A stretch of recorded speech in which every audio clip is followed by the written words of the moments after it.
یعنی اے ایمان والو کتب علیکم الصیام، یعنی اے ایمان والو تم پر جو روزے ہیں یہ فرض کیے گئے، تم پر روزے فرض کیے گئے ہیں۔ کیسے؟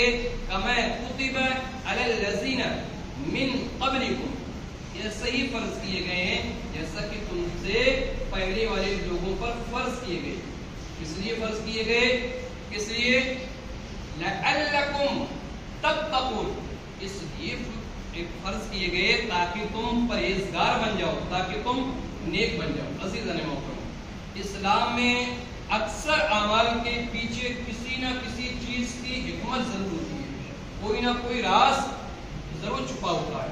جیسا بقرعید کا معاملہ لے، قربانی جب پیش کرتے ہیں تو حضرت ابراہیم اور حضرت اسماعیل کی سنت ہے، اسی وجہ سے آج ہم قربانی کرتے تھے کہ بھئی حضرت ابراہیم اور حضرت اسماعیل سے منسوب، اور ہمارے آقا کریم صلی اللہ علیہ وسلم نے کیا، وہ چیز ہم پر ضروری قرار دی گئی۔ اب کیا جب انہوں نے کیا تو ہم نے کیا۔ آج حاجی لوگ حج کے لیے جاتے ہیں، صفا پر دوڑتے ہیں، مروہ پر دوڑتے ہیں۔ صفا اور مروہ یہ دو پہاڑی ہیں، دو پہاڑی۔ آج حاجی لوگ کیوں دوڑتے ہیں؟ حاجی لوگ اس لیے دوڑتے ہیں کہ اس پہاڑی پر حضرت حاجرہ رضی اللہ تعالی عنہا دوڑی، تو آج حاجی لوگ دوڑتے ہیں۔ اللہ نے اس کو لازم قرار دے دیا حاجیوں کے لیے کہ جب تک کوئی حاجی اس ان پہاڑیوں پر اگر نہ دوڑے تو اس وقت اس کا حج قابل قبول نہیں ہوتا، اس کو دوڑنا نہیں ہوگا۔ کیوں؟ حضرت حاجہ کی رب کو یہ زیادہ اتنی پسند آئی، حاجیوں کے اوپر لازم قرار دے دیا گیا۔ اسی طریقے سے عرفات کے میدان میں حج کا فریضہ یہ حضرت آدم اور حضرت حوا کی جانب منسوب ہے، انہوں نے وہاں رب کی عبادت کی۔ اس کے علاوہ یہ جو رمضان شریف کا جو مہینہ ہے، یہ رمضان کا وہ مہینہ ہے، یہ رمضان کا وہ مقدس پاکیزہ عظمت رحمت نعمت والا مہینہ ہے کہ جس مہینے میں ہمارے اور آپ کے آقا صلی اللہ علیہ وسلم نے بھوکا اور پیاسا رہنا پسند فرمایا۔ تو جب حضور نے اس مہینے میں بھوکا اور پیاسا رہنا پسند فرمایا تو اللہ رب العزت نے اپنے حبیب کی یہ عادت کریمہ اپنے بندوں کے اوپر لازم قرار دے دی۔ ایک تو لازم قرار دے دی اور دوسرا یہ ہے کہ میرے حبیب کی سنت بھی ادا ہوتی ہے، اس لیے رمضان کے روزے بھی ہم پر فرض کیے گئے۔ جیسے قرآن میں کہ کما کتب علی الذین من قبلکم لعلکم تتقون، کہ اے لوگوں ان پر روزے فرض کیے، ایسے ہی فرض کیے گئے جیسے پچھلی والی امتوں کو فرض کیے گئے، تاکہ لوگ کہیں یہ نہ سمجھے امت محمدی یہ نہ سمجھ بیٹھے کہ ارے ہم حضور کی امت میں پہلی والی جو امتیں تھی ان پہ کچھ فرض نہیں تھا، ان کی زندگی اچھی تھی، لیکن ہم حضور کی امت میں آ گئے تو یہ روزے ہمارے اوپر فرض کر دیے، ہمیں بھوکا اور پیاسا رہنا پسند فرما۔ اس لیے اللہ نے فرما دیا لوگوں یہ مت سوچنا کہ صرف حضور کی امت، پہلے لوگوں پر بھی فرض تھے، پہلے لوگوں پر بھی روزے فرض تھے۔ جیسا کہ تفسیر السیدی کے اندر ایک روایت ملتی ہے، وہ روایت یہ ہوتی ہے کہ حضرت آدم علیہ السلام ہر مہینے کی 13، 14 اور 15 کو روزہ رکھتے ہیں۔ یہ حضرت آدم کے تعلق سے تفسیر السیدی کے اندر، اسی تفسیر السیدی کے اندر ایک روایت اور ملتی ہے کہ حضرت نوح علیہ السلام یہ پورے سال روزہ رکھتے تھے۔ اس کے تعلق سے حضرت داؤد کے تعلق سے روایت ملتی ہے کہ حضرت داؤد ایک دن روزہ رکھتے تھے، ایک دن روزہ اور ایک دن چھوڑ دیتے، ایک دن چھوڑ کر ایک دن روزہ رکھتے تھے۔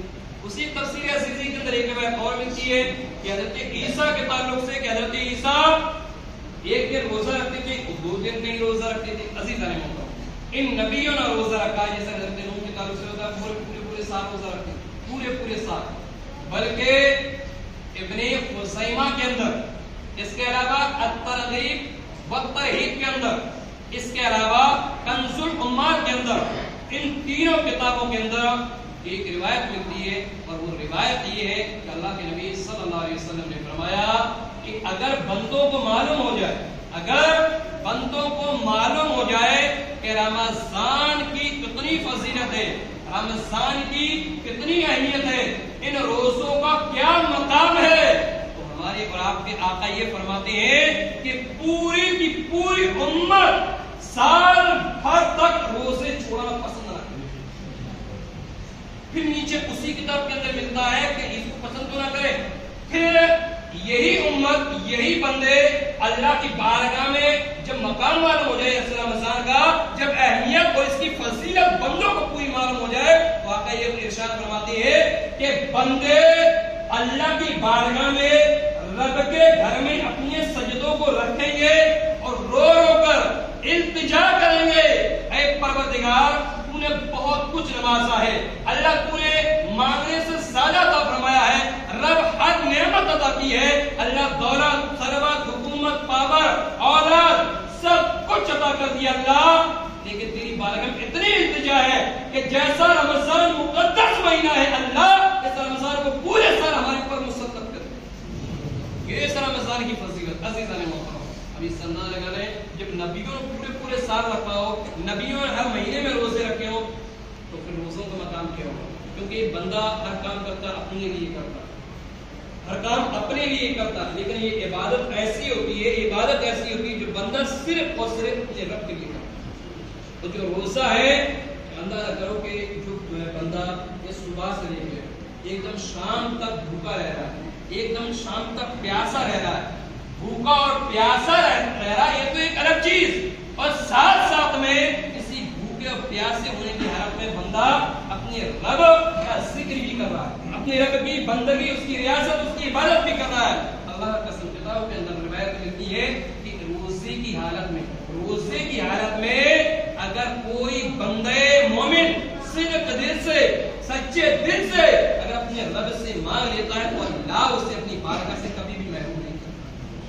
یہ وہ ہے. بلکہ ایک روایت اور ملتی ہے, اور وہ یہ ملتی ہے کہ جو روزہ داروں کو بھوک ہوگی ہے, بھوک جیسے جو اب یہ نہیں کرتے, یہ بھاپ جس کو بولتے ہیں, اگر یہ بھاپ نہیں کرتی ہے, اس بھاپ کا مقام بھی یہ ہے. آقا یہ ارشاد فرماتے ہیں کہ اے بھاپ کا یہ مقام ہے, یہ سمجھیے جو مشک و عنبر ہے نا, مشک و عنبر, اس سے کئی گنا زیادہ روزے دار کی بھاپ کی جو بھاپ ہوتی ہے اس کا مقام ہوتا ہے. عزیزان محترم, تو آپ سے گزارش ہے کہ جو لوگ روزہ رکھیں ماشاءاللہ الحمدللہ, جو لوگ نہیں رکھیں وہ بھی رکھنے کی کوشش کریں. یہ مقام, یہ مہینہ ایک سال میں ہی نصیب ہوتا. اللہ نہ کرے کہ ہمیں اگلی بار ایسا نہ ہو کہ رمضان کا مہینہ نہ ملے, ہمیں تو ہر سال ملے, لیکن ہو سکے کسی کو ملے کسی کو نہ ملے. اس لیے ہی اس رمضان کا احترام کرتے ہوئے اس کے روزے رکھیں, اور اپنے لیے, اپنے پریوار, اپنے عزیزوں پر, اپنے دیش, اپنے شہر کے لیے خاص طور سے دعائیں کریں. اس مہینے میں دعائیں جلدی قبول ہوتی ہیں. السلام علیکم ورحمۃ اللہ.